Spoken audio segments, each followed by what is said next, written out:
Hello, everyone. I'd like to take this opportunity to welcome you all to part one of the three-part webinar series on Navigant 2.0 TaP, Trace and Place Technology, a paradigm shift in dental surgical navigation. So we have a global audience here this evening, or for some of you, I guess this morning or this afternoon. Many of you are current users, and many are hopefully future users of Navigant after this evening. So the paradigm shift alluded to in the title refers to the registration of the patient CT data to the actual patient prior to navigation.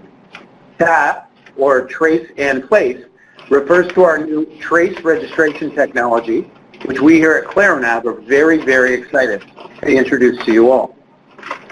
The overall TaP process and its many benefits will be explained in detail this evening, with the subsequent two webinars focusing on specifically its application in the maxilla and the mandible, respectively. So the most obvious among TaP's many advantages is taking what was formerly, and the current users can ascribe to this, what was formerly a 20 to 30-minute pre-surgical registration process and turning it into a 2 to 3 minute process that fits very nicely and easily into your regular surgical workflow. So leading us through tonight's webinar will be two clinicians that you'll be very familiar with if you're a member of our current Navigant user group. Dr. Ido Bermanis is our Director of Clinical Operations here in the headquarters at Claronav, and Dr. George Mandelaris is a Navigant Master Clinical Trainer, Lecturer, Author, and Periodontist Extraordinaire from Chicago, Illinois. We're going to start with Dr. Bermanis, giving us an overview of the TaP technology. So Dr. Bermanis has a broad perspective on the dental industry, gained from his 13 years as a practicing dentist, obtaining a master's degree in biomedical sciences. His research thesis focused on development of an innovative CT-based 3D biomechanical model of the human mandible, designed for biomechanical orthodontic research. Dr. Bermanis, please go ahead. Thank you, Jason. So as you mentioned, on today's webinar, we are happy to present Navigant 2. As you probably know, since the introduction of Navigant to the market in 2014, we had 5 major releases. In all 5 releases, the workflow consisted of 4 basic steps, which were the preparation of the stent, CT scanning of the patient with the stent and CT marker or fiducial connected to it, importation of the scan and creating the implants plan, and finally placing the implants under Navigant's dynamic guidance. One of the fundamentals of surgical navigation is the registration or the mapping of the CT scan to the actual patient. This is traditionally done by scanning the patient with this fiducial or CT marker in their mouth. And when the scan is imported into Navigant, the fiducial's image is identified and registered by the software. During the surgery, when the camera is tracking the jaw tag, this registration is what connects between the jaw tag, representing the actual patient, and the patient scan. The end result is our ability to track the patient in real time, so even if the patient moves during the surgery, we can still navigate accurately with our surgical instruments without having to affix the patient in place. In order to accomplish that, we had in Navigant 1 to mold the stent, connect the CT marker to it, secure it on the patient's teeth, and CT scan the patient. During the surgery, we had to make sure that the stent, now holding the jaw tag instead of our CT marker, is seated in the exact same location and position in which it was during the scan. So what has changed? If previously we had to prepare a special stent and to have an artificial fiducial attached to it for the CBCT scan, we now don't need that anymore. In Navigant 2, instead of the traditional artificial fiducial, we can use already existing structures that are rigidly affixed to the patient's jaw as our natural fiducial for the registration of the CBCT scan to the patient. That means there is no need for a special stent, and also we don't need anymore to take a special CBCT scan. The diagnostic CBCT scan can be used for the planning and navigation. So our new workflow starts with the importation of the diagnostic CBCT scan into Navigant. The crowns and implants are planned as usual, and then we choose 3 to 6 distinct rigidly fixed structures, such as teeth, crowns, or abutments. These structures have to be visible in the CT scan as well as accessible for tracing in the patient's mouth, and we mark them in the software on a virtual 3D reconstructed model, which is stretched like a panoramic view on the screen.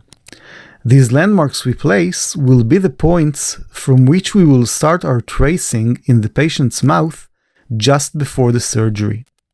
All the steps described so far, the importation of the scan, the planning and placing of the landmarks, can be done prior to the surgery without having the patient present. Although we do not attach any fiducial to the patient's jaw, we still need to allow the camera to track it, so a tag has to be connected to the jaw. Since in most cases the maxilla is well connected to the cranium, a head tracker is placed on the patient's head. The tag is installed on special eyeglasses, supported by the nose bridge, with elastic ear hooks, and once placed, it is extremely stable and cannot be easily moved by the patient's motions. When navigation is done in the mandible, a jaw tracker tag is installed. This tag has a bendable stainless steel wire, which we first bend in order to bring the tag to its desired location next to the patient's jaw. Then we temporarily attach the end of that wire to 1 or 2 mandibular teeth with a dual cure composite resin. Usually we do not need to etch the tooth first, and at the end of the navigation we can easily remove the tag with the composite off the tooth. This tag can be used also on the maxilla if we'd rather use this instead of the head tracker, and we will go into more details in the next webinars. Once the tag is installed on the patient's jaw, the tracing can be performed using the tracer tool, which is actually a burnisher with a 1.5 millimeter diameter ball tip connected to a tag which is trackable by the camera. After a very short calibration of the tracer, we trace the teeth that we have selected before one by one. For each tooth, Navigant collects 100 points, and the whole tracing process takes between 60 to 90 seconds depending on the number of landmarks selected. Right after the completion of the tracing, we do an accuracy check of the registration to make sure that we got an accurate result. The blue circle represents the ball tip of the tracer, touching on the outer tooth surface, where we actually touch with the tracer itself. After the registration, the workflow continues as usual with drill calibration and navigated osteotomy. We have some new physical components used for trace and place. The head tracker that we mentioned, placed on the patient's head for maxillary cases. The jaw tracker is the tag used for the mandibular cases. It has a stainless steel positioning wire, which we can bend using the supplied bird beak pliers, and it connects to a mandibular tooth using an off-the-shelf dual-cure composite resin. The tracer tool and tracer tag which connects to it, and a new calibrator tool used for calibration of the tracer, the surgical handpiece, drill axis, and drill tip, and now also calibration of piezo tips and calibration of a high-speed handpiece. To sum up the benefits of trace and place: less cost, no need for a special CBCT scan, less time since we don't need to spend time on preparing a stent and scanning with it, so also less radiation to the patient and fewer pre-surgical preparations. The assistants do not have to make stents anymore, so it is more surgeon-driven. Since the step of scanning with fiducial is eliminated, there is less potential for inaccuracies. Without the stent, we can now scan the patient in full occlusion, which makes it easier for a virtual prosthetic planning. If we do not have a CBCT scan in office, it wouldn't make it difficult for us. And the registration errors can be easily corrected. We simply repeat the registration. And lastly, the surgical area is kept wide open without stent interference. As always, there are still some considerations that need to be taken into account. First, we must have at least 3 high contrast surfaces of teeth or abutments or crowns affixed to the jaw, in the CBCT scan, which are also available and accessible for tracing inside the patient's mouth. If a flap is to be reflected, it can even be the ridge itself. Secondly, the CBCT scan has to be relatively new because we know that in certain situations, some teeth may change their position over time or change their appearance in case that a new restoration has been done since the scan was taken. And thirdly, once we did the trace registration and verified it is accurate, we need to make sure that the tags remain in fixed position relative to the patient's jaw. As always, we need to perform regular accuracy checks prior to each drilling to make sure that the tracking is still accurate. If it is not accurate, we simply need to repeat the registration. Thank you, everyone. This was just the overview, and on our next two webinars, I will present our trace registration workflow in detail. Next is Dr. Mondellari's part. Back to you, Jason. Thank you, Ido. Thanks very much. It's great to have an overview. Many of you are very familiar with our Navigant 1.0, and a few of you have had the opportunity to see Navigant 2.0 in action, and a very few have actually had the opportunity to use it.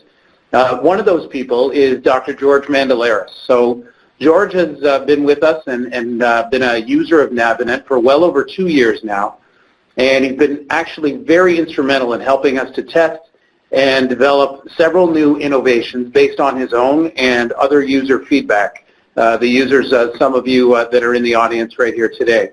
So George attended the University of Michigan from undergrad through dental school, and in 1999 completed a 3-year postgraduate residency in periodontology at the University of Louisville School of Dentistry, where he also obtained a Master of Science degree in oral biology.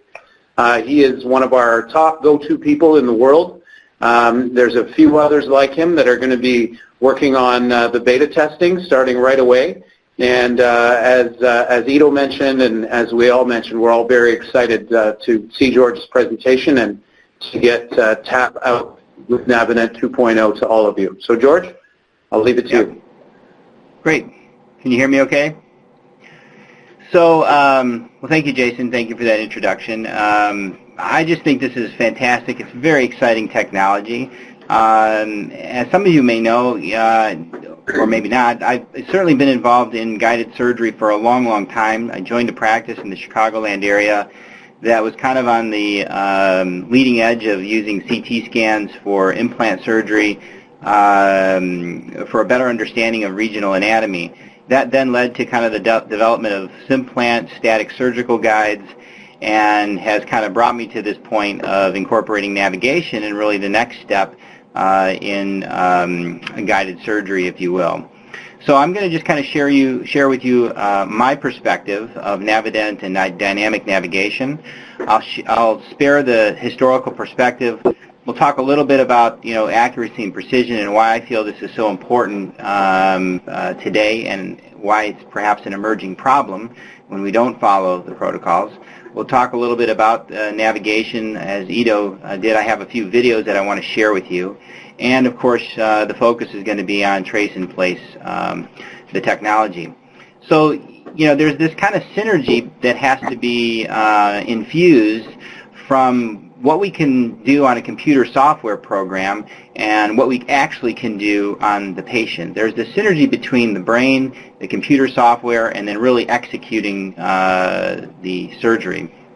And that's something that takes care, skill, and judgment, experience, and so forth. And above and beyond anything, the adage of garbage in, garbage out remains, no matter if you're using dynamic navigation, static surgical guides, or no guide at all. If you fail to plan, you're planning to fail. And that doesn't go away just because we're using Navigant. These are a couple of papers that have recently been published in the Journal of Periodontology talking about accuracy and precision, and why I think it's kind of relatively important. They basically are speaking to the incidence of peri-implantitis and peri-implant mucositis in the development. Certainly we know the risk factors: previous periodontal history of a patient, poor plaque control, genetic predisposition, diabetes, etc. But one of the things that's becoming pretty significant is that this isn't just a once in a month kind of phenomena. This is becoming a more routine thing that we're seeing in our patients today because of the numbers of implants that are going on and the aging of implants as time goes on and as these patients are in maintenance care. So depending on the papers that you read, you're looking at somewhere between 3 and 47% of implants that are being placed today have some level of peri-implant disease, whether that be peri-implant mucositis or full-blown peri-implantitis. That's a difficult thing to treat. As we've read with some papers in the International Journal of Perio and Restorative Dentistry and the International Journal of Oral and Maxillofacial Implants, some of the things that are being uncovered is not just the risk factors that I shared with you earlier, but actually some of the things that are happening in the clinic on the spot that could be preventable errors that are happening that contribute to peri-implant diseases. And these are modifiable factors that are called triggers, more or less. And there are things that perhaps could be prevented in the surgical setting that can avoid the development of peri-implantitis and improve our surgical execution. The triggers are known as, are seen here as implant positioning, mucosal tissue thickness, the width of keratinized tissue, perhaps the implant abutment connection type, and the amount of loading. But the one that really takes center stage is implant positioning.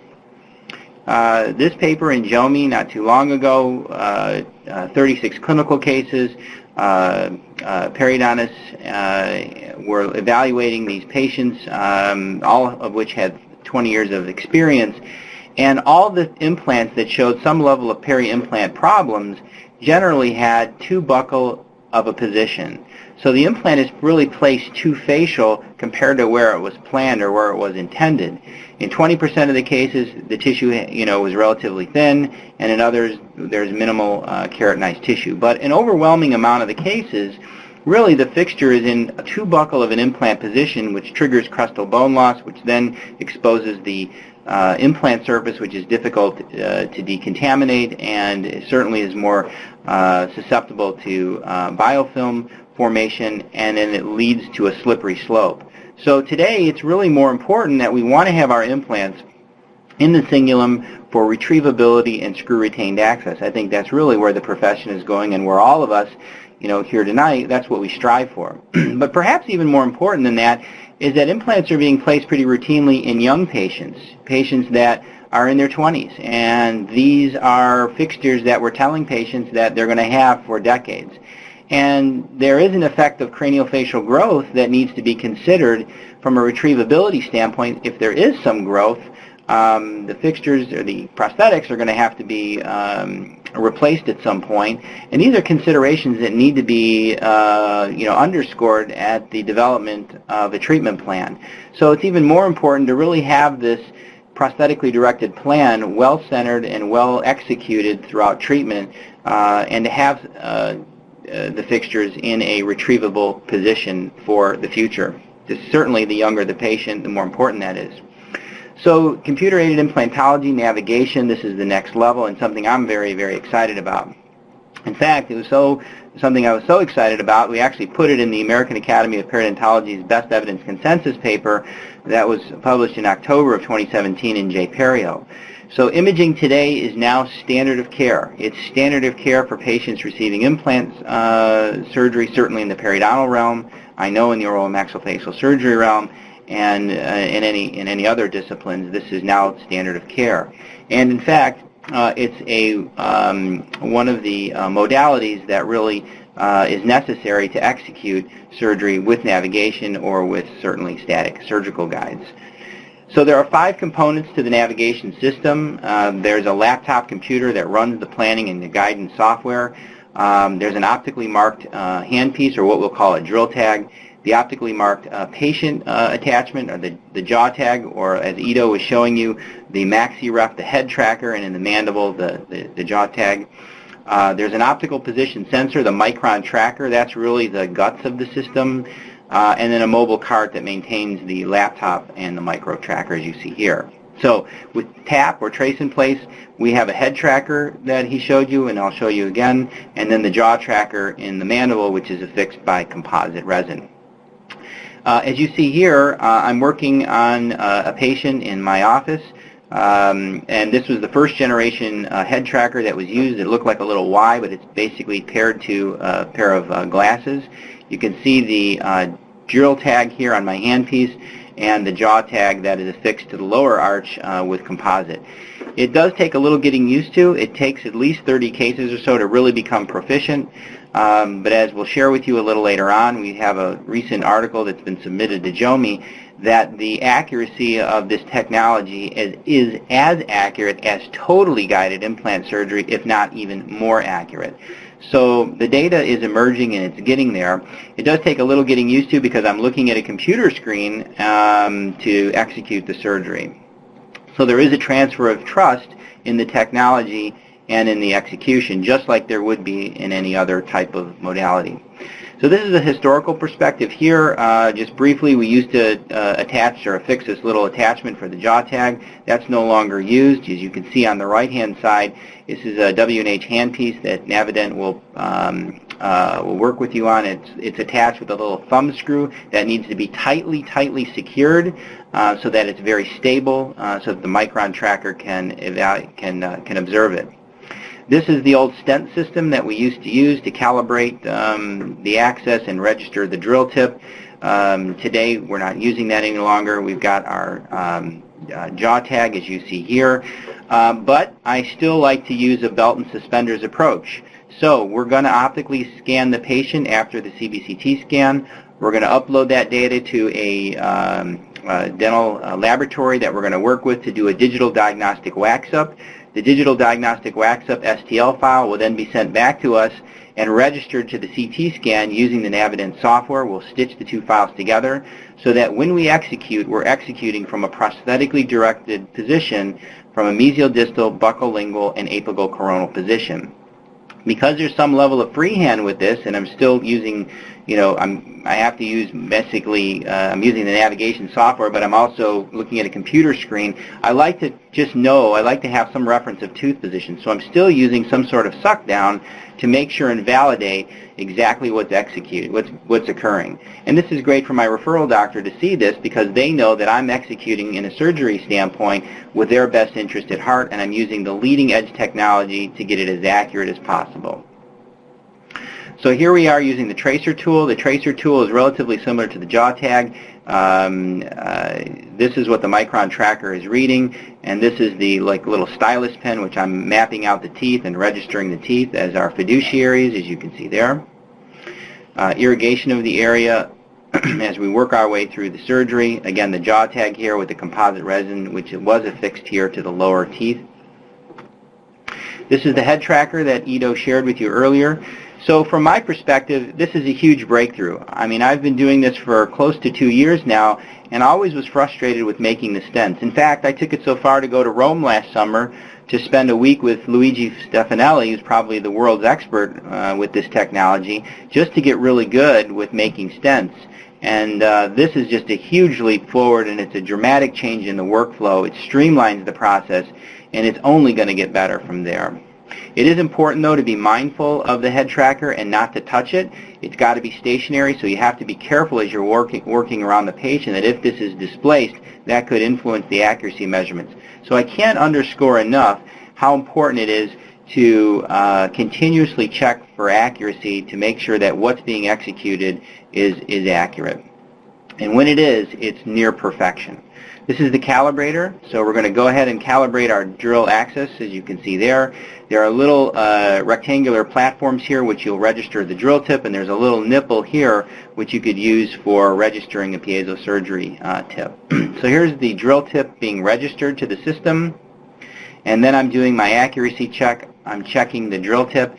Before this, we're going to do the same thing with the tracer to make sure that what we've traced is accurate, and then what we're registering is accurate as well before we start the osteotomy site. So if I know that the drill tip is sitting here at the facial surface of tooth number 26, and the computer is showing me that I'm all the way through the lingual or in the pulp of the tooth, there's an error somewhere. That's good to know before we start because we can correct that. With static guides, that's an issue because you usually don't find out until after the fact. This is the viewing screen that IDO mentioned to you. It's really pretty amazing because essentially I can see here that I'm 0.3 millimeters away from my entry point.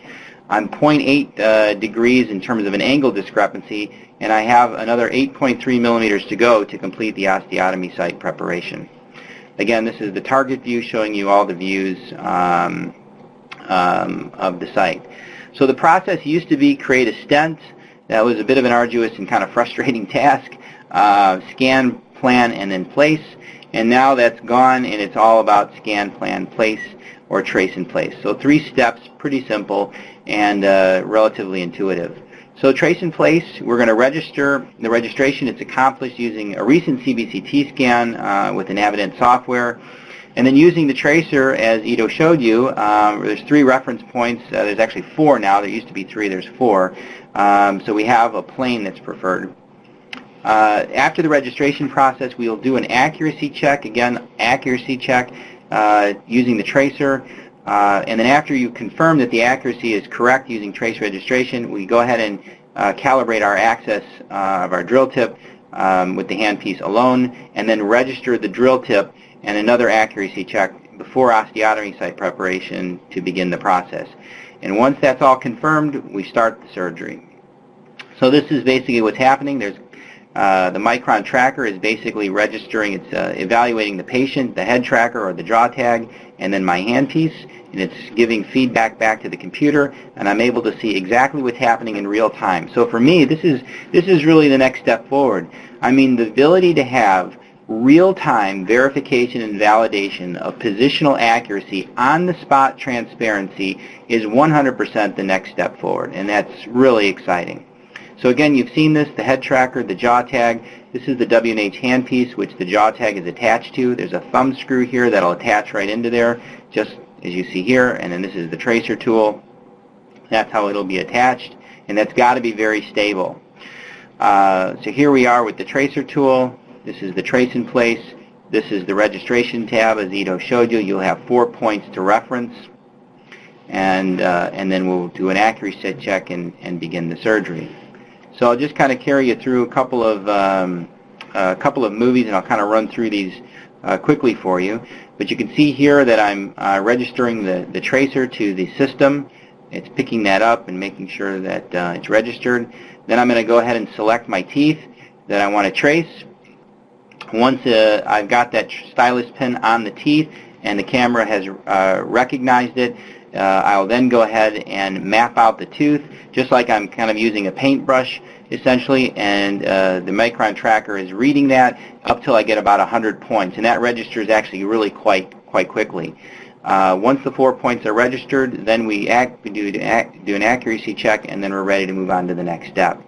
Over here, you can see I've already done the access calibration and the drill tip registration, and I'm basically watching once Marcia moves her head, I'm watching the computer screen to see exactly where I'm going to be.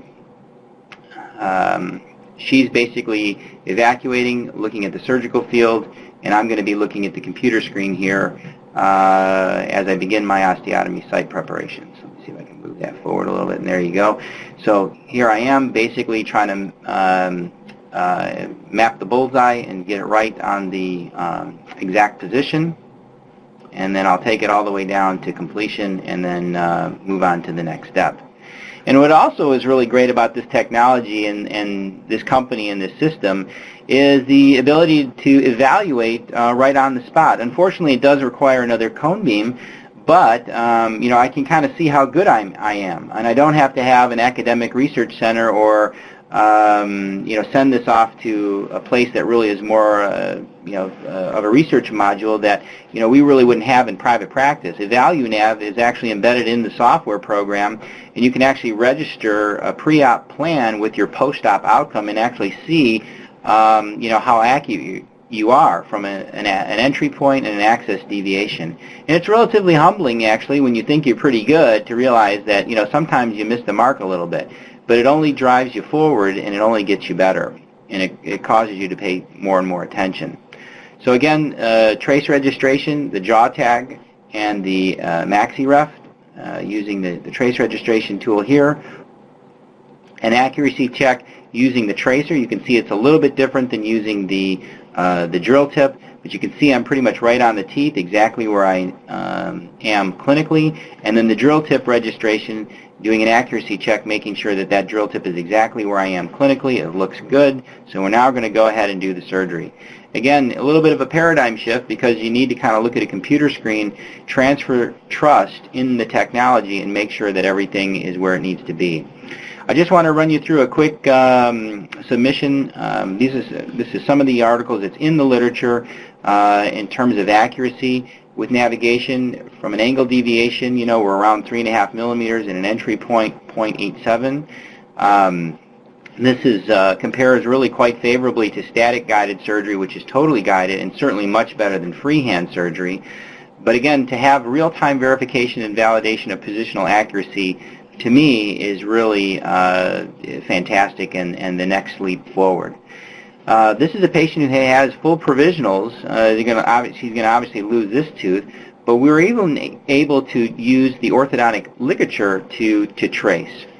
So again, I'll just kind of walk you through a couple of quick movies here, just to kind of show you the simulations, and we'll get into treatment in the maxilla at the next webinar, and then treatment of the mandible later on. But again, everything comes back to the planning. So just because we can do this, on the same day, don't shortchange the treatment planning, and don't shortchange the prosthetic need to really have that information into your plan so that you have an excellent result. But again, we're going to start with trace in place, register the teeth. That's going to be our fiduciaries. Where then you can see the maxi reft here. We're going to go ahead and calibrate the access, register the drill tip. Here I'm doing an accuracy check. Once that's confirmed, we then go ahead and move on to our osteotomy site preparation. And again, you can see the accuracy here, and you can see it in real time, which is pretty exciting. Again, Evalu Nav to kind of show you how good you are on that particular day. And lastly, I just wanted to kind of share with you a study that's recently been submitted. Dr. Stefanelli and myself used much of his data, 231 implants in his private practice, to report on the accuracy of this system. And I think what's interesting is that this is one of the first articles that have actually kind of spoken to the improvement of accuracy as you use the system. So initially, Luigi was around 1 millimeter of access from an entry point standpoint, about 1 millimeter off. But as he got a little bit more, experience with the technology, he was, hovering right around 0.5 millimeters, and almost at 2 degrees of angle discrepancy. So, we're never going to get to probably 0, nor do we probably have to get to 0, but we are getting, pretty damn good, and even better than using static guides. And what's more important is that the standard deviations here on our averages are hovering, within 1 millimeter, less than 1 millimeter. And these are incredibly better than the standard deviations when you look at the systematic reviews for guided surgery.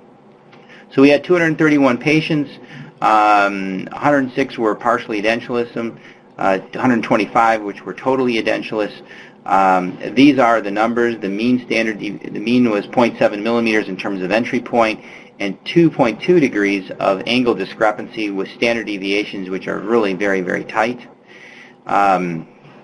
Again, these are some of the numbers that we are reporting on, and so we're starting to emerge with data now to support the technology and actually show that it's completely superior to freehand, but it's even becoming more superior to static guided surgery, and our numbers are just getting better and better. So here are basically kind of the averages of navigation that have been reported by other systems. This is basically what we're able to get with the Navigant system, and this is using the old technology with stents. So we're only getting better with trace in place, and I'm sure with the technology that Daron and IDO are developing, it's only going to get better from here forward. So that's just kind of a little bit of a history. I still feel like it's all about the team approach. It's all about the prosthetic planning. It's all about the team.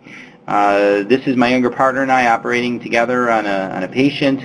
I'm in Chicago, and so if you're ever there, feel free to stop by.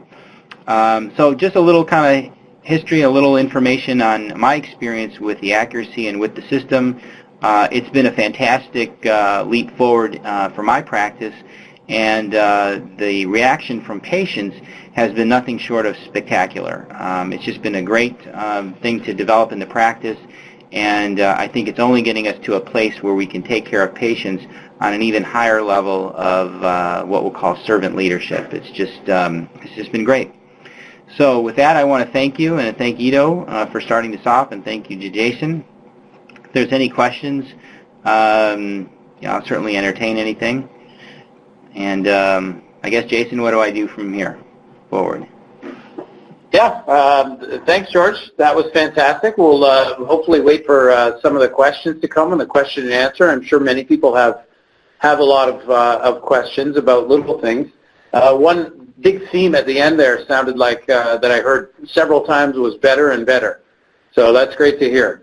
And, when you're happy, we're happy. And you've been here since almost the very beginning. So it's nice to know and see that you're happy with it getting better and better. And that's what TaP hopefully is going to do for everyone. So if anyone has any questions, by all means, I know there are several of you that have the actual, sorry guys, I'll start my webcam for you. There we go. I know there are several of you that have the software out there. And George, the biggest thing I would say from my perspective as someone who has watched several surgeries and been there supervising, in quotes, or helping, is the lead up to the case when you've made that stent, maybe you made it a day ago, a week ago, the patient's coming in, you're telling the patient all this wonderful new technology and it's brain surgery technology and how great it's going to be, and you put everything on the handpiece and do all the pre-surgical preparations, and when it comes down to it, that moment of truth, when you're going to do that accuracy check with the stent, if it's off, that's it. To a certain extent, unless you're going back to the CT scanner, going to make another stent. But in this case, you just do another trace, right? Or again, as you mentioned, it's very, very mindful not to hit the head tracker or move the jaw tracker, which is very stable. But yeah, if you were to bump the head tracker or were to move the jaw tracker in some way, it's another 2-minute trace and you're back in business. In most cases where I've had a problem, I'm the problem. I'm the problem, not the system. I'm the problem, but that's okay. I'm correctable. I'm open to suggestions, and I'm correctable. I will tell you this: when you order a static surgical guide, and again, I've been involved in this for a long time. There is no, you can't go back. What you order is what you order, and you can't make changes on the fly to the static guides. And so, for me, having real-time verification and validation of positional accuracy, being able to confirm that right on the spot, is without a doubt the next level. Without a doubt. Yeah, the big focus of this. So obviously, this is step one. On the next webinar, we'll be talking about the head tracker. So the maxilla cases, where the mouth is absolutely wide open. And then in the third one, we'll be talking about the mandibular cases where we've got the wire attached to one of the teeth. Now, you mentioned using orthodontic brackets for doing your tracing at one point, and IDO and you both mentioned the 4 points that are necessary. Just from IDO's presentation and from yours, just to make clear to people, you need 4 high contrast areas. One could be a tooth. We've obviously used orthodontic brackets with George. We've also used healing abutments, and in some cases that I recently did with a very famous oral surgeon in Hong Kong, one of the points we just marked directly on the ridge. There was a landmark that we could see on the ridge, so we just did a very small flap. We used a tooth in the back left, healing abutment in the back right, and then the center of the ridge on the front. So you can use several things, and you have, correct? Yes. Cool. I don't know if you're talking to me or Yeah. Talking to you. Yeah. Yes. Yeah. I think the biggest thing is basically just staying true to the game. just basically staying committed. Because it can be, like any new technology, it can be frustrating when you've been doing something a long time one way and you think you're pretty good at it, and then you move into the new technology because it's more sophisticated and you will get better outcomes. There is a little bit of a learning curve. You have to stay true to the technology, and you have to be a student of it, but once you've mastered it, once you've been committed to those 20, 30, 40 cases or whatever it's going to take to get you over that hump, it's kind of like using magnification. It's like it's hard to go back. It's hard to go back to the old way of doing things because it's just dramatically better once you have the workflow down, and once you have that accuracy that's confirmed. There really is. I don't know what else how higher you can go unless you're going to start using some sort of brain surgery navigation that's just probably not feasible in our offices. But yeah, I mean, so I would just tell anybody that's starting out that it's just you gotta come prepared. It's not like you can just come and fly by the seat of your pants. Come prepared. Stay a student of it. And lean on Navigant, because there are people in the company that want you to succeed, whether that's Ido or Arish or Daron or Beth or Jason. They're all here for your success, not to just sell you a system. And that's one of the reasons why I'm here and a part of this company, because of the quality of the people and the integrity of the company. So yeah.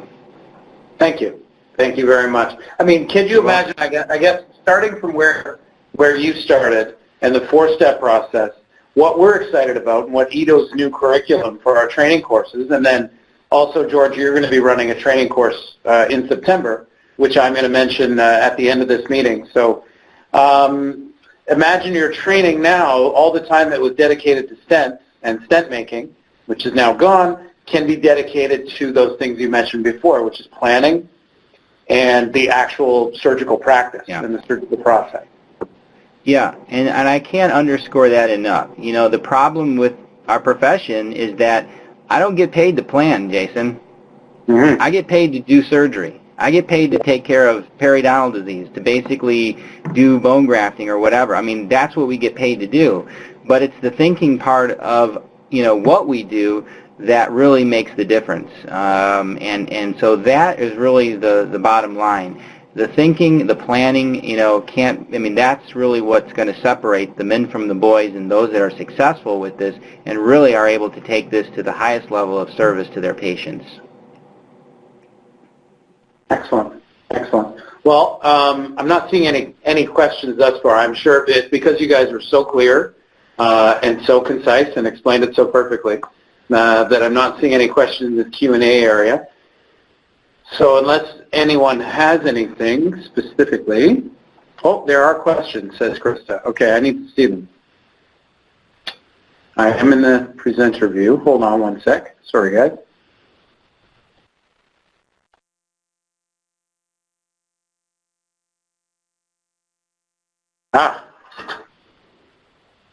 Okay, how does Overvalue Nav work without a pre-op fiducial? How does it work without a pre-op fiducial? Ido? Yeah, so that, yes. So basically we do not need to have any fiducial in the scan in order to work with Overvalue Nav.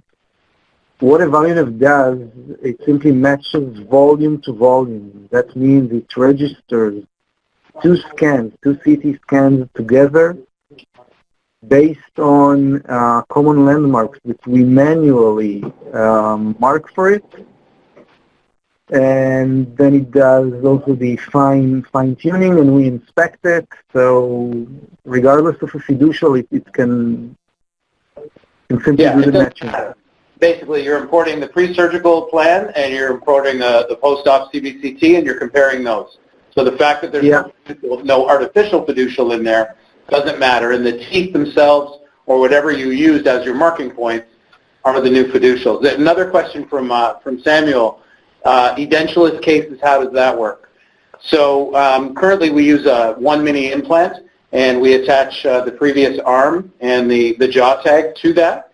But with trace in place, we're very, very encouraged, especially in the maxilla, that we'll be able to choose 3 points, and potentially they could be bone screws or tags.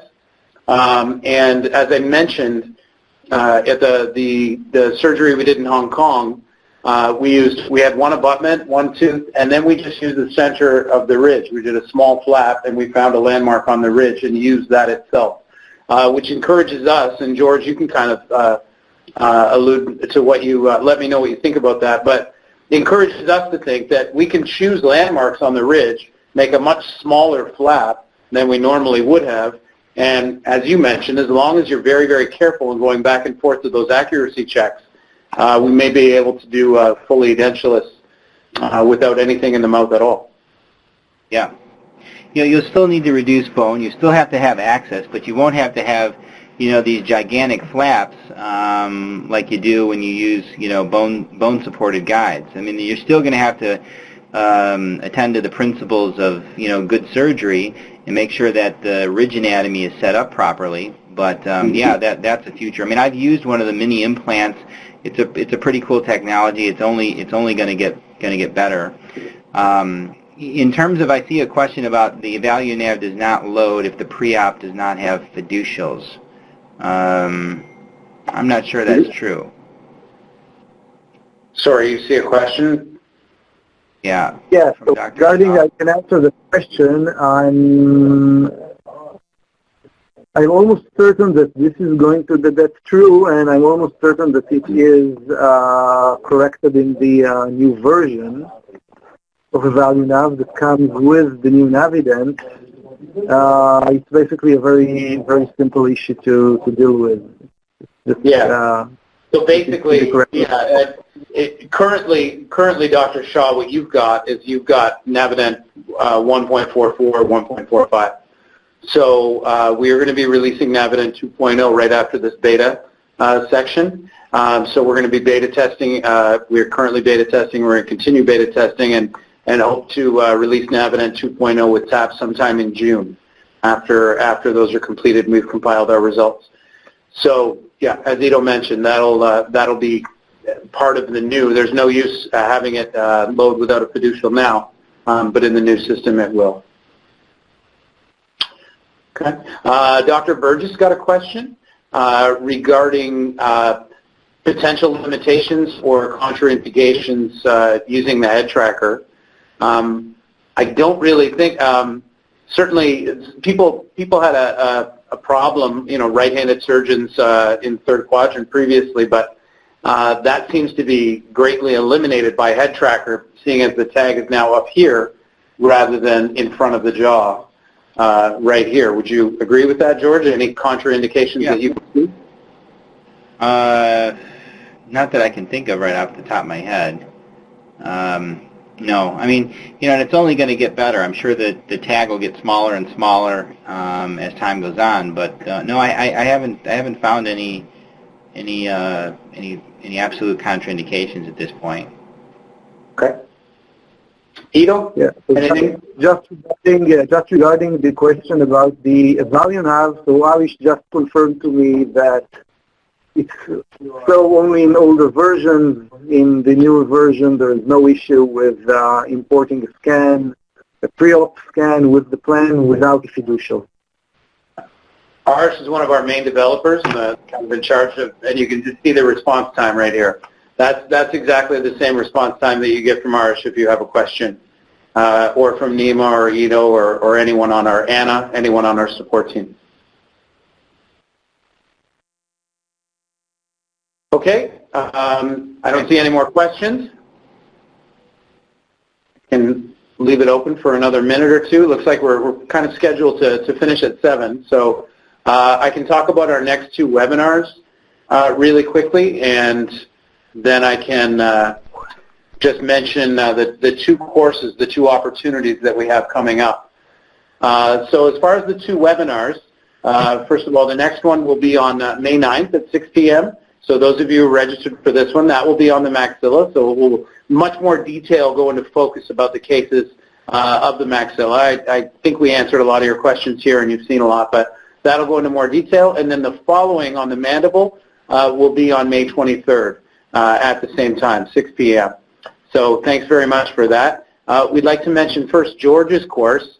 It's a full-day course on September 15th. It will involve live surgery, I believe. Correct, George? Yes. Yeah. So that's in Chicago. It's wonderful. And how many people is that going to be open and available to? I think somewhere between 7 and 9. Okay. Okay, so I think we've got 1 or 2 signed up already. So that's September 15th. And then previous to that, if you're more in the southern United States, we've got a course with the McGuire Group. That maybe is the previous, yeah. So with the McGuire Institute on June 8th, the Perio Health Professionals down in Houston, and they will be putting on a very similar workshop. George is very familiar with the McGuire Group, and they work together. So they're both kind of pioneers, George starting first and the McGuire Group following along, and Todd Shire leading the way there for them, and David Lipton, Mike McGuire, the surgery. So either one, if you're interested to learn immediately, obviously you're going to watch our webinars.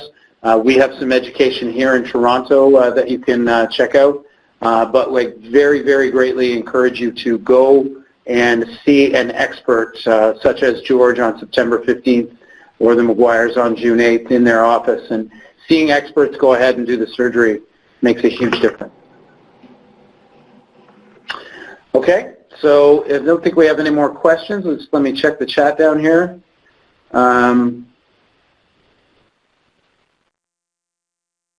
Dr. Burgess is asking a question, and yes, that's exactly what we think.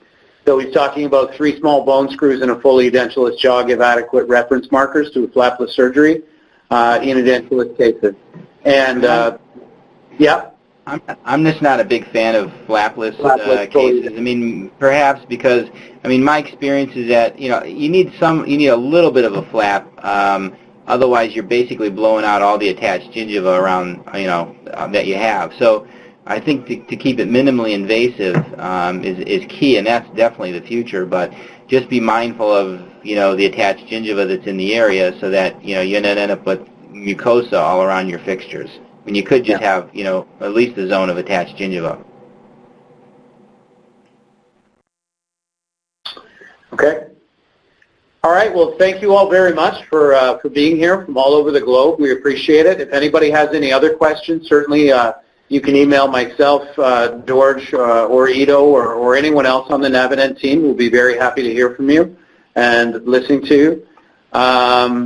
Very interesting, offering any CE credits. Any CE credits, Beth? Beth can answer that question. I believe so. Oh, for the courses, yeah, there's CE credits for the courses, I believe, absolutely. Yeah. So Beth Boudreau is beth@clarinab.com. She's in charge of these CE courses for us. So again, beth@clarinab.com. You can email her. Any one of us here at the company, it's basically our first name @clarinab.com. So Ido, IDO, Jason, you can talk to Anna and Nima in customer support, and they'll be happy to answer all your questions. Okay? So it looks like it's 7 o'clock. We'd like to thank everyone again for attending. We appreciate it, and we hope to see you soon see you again on May 9th. And again, if you have any other questions, please let us know. Thanks, Ido. Thanks, George. Appreciate it. Thanks, guys. Okay, good night. Good night, everyone. Bye-bye. Hi, Keith. Bye, guys. Bye-bye. Sub-conference rooms are open.